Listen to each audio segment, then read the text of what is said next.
Have you ever been doom scrolling through Instagram or TikTok or God forbid YouTube Shorts? If so, then what the fuck are you doing? Then you may have seen a video like this, where some guy is in a driving sim attempting to do an extremely challenging drift, crashes once or twice before pulling off the most impressive drift of all time. Well, these videos are all fake, but man did they net some crazy views. Take for example this Instagram reel which has over 60 million views. Now this video isn't about exposing all those people. Well, technically is.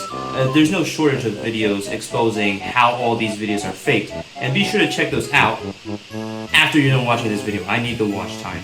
Instead, this video will be about how you fake it till you make it, and how you too can create these videos and hopefully net millions of views.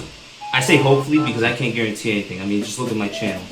But hopefully, this video will leave you with an understanding of how to create these fake drifting videos. Alright, so for part 1, you're going to need to know the name of the game. The game in question is BeamNG.drive, a vehicle physics simulator that is praised for how detailed it is. Despite this, there's likely a large percentage of you who've never heard of this game, but you've all more than likely seen it. It's often used in brain rot, showing cars crashing into each other, either serving as the focus of the video or the equivalent of Subway Surfers gameplay. In this case, we're going to be using it to make fake drifting videos. However, BeamNG is much more than that in my opinion, with you being able to customize your cars and mod the game fairly easily. It's also great for content creation and has been receiving free updates for over 10 years now. And no, I'm not sponsored, I'm too irrelevant for that. Anyway, you hop into Steam, then cough up $25 like it's San Francisco, and install the game. Now BeamNG offers a unique plethora of vehicles, from small kid cars to vehicles the size of your mom. Now we're not going to be using any of those really well detailed vehicles. Instead, we're going to be using a third-party mod to add a car in from real life. In this example, I will be using a Cadillac CTS-V. Now you want to be careful, as you can very easily install a virus or a shitty vehicle. Now, I don't recommend any particular websites or mods because A, I installed these years ago, and B, my general knowledge in modding third parties isn't very good to begin with, so do this part with caution. However, the quality of the mod itself isn't important so long as the exterior looks good enough. It doesn't matter if the car is just a mesh slab. Oh, and also make sure that you're on a paved road to make it seem cooler. Now you're going to hit escape, click on UI apps, then scroll down until you see replay. You're going to want to add that into the UI.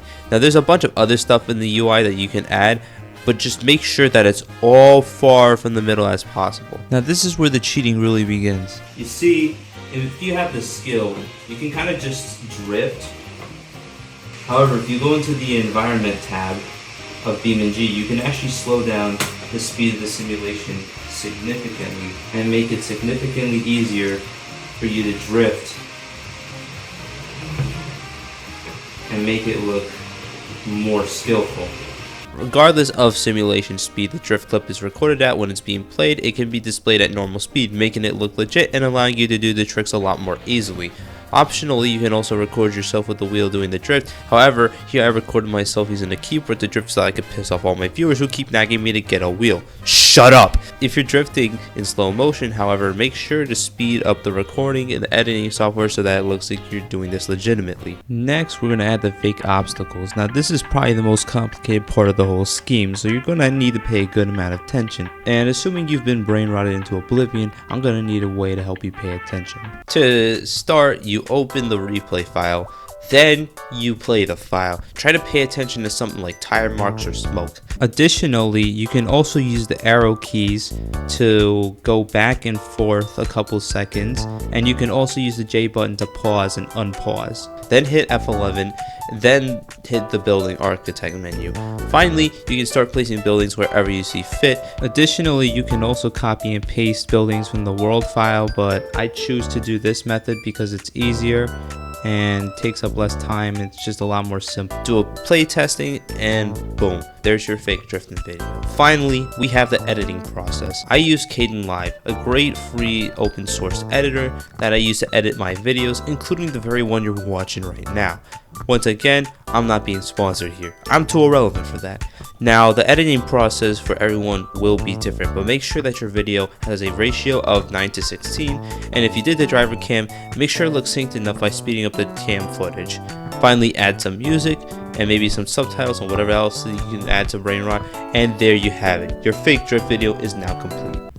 Now you might be wondering why I don't do this myself. Well, you see, I have a spine, a crooked spine, but still a spine. Anyway, thank you to Fresh Andre for helping me with the camera work in this video. Anyway, if this video gets 10,000 likes, I'll make a tutorial on how to fake touching grass. Now I can sit here and relax and not have to worry about a thing because I know that ain't happening. Anyway, that's the end, I think.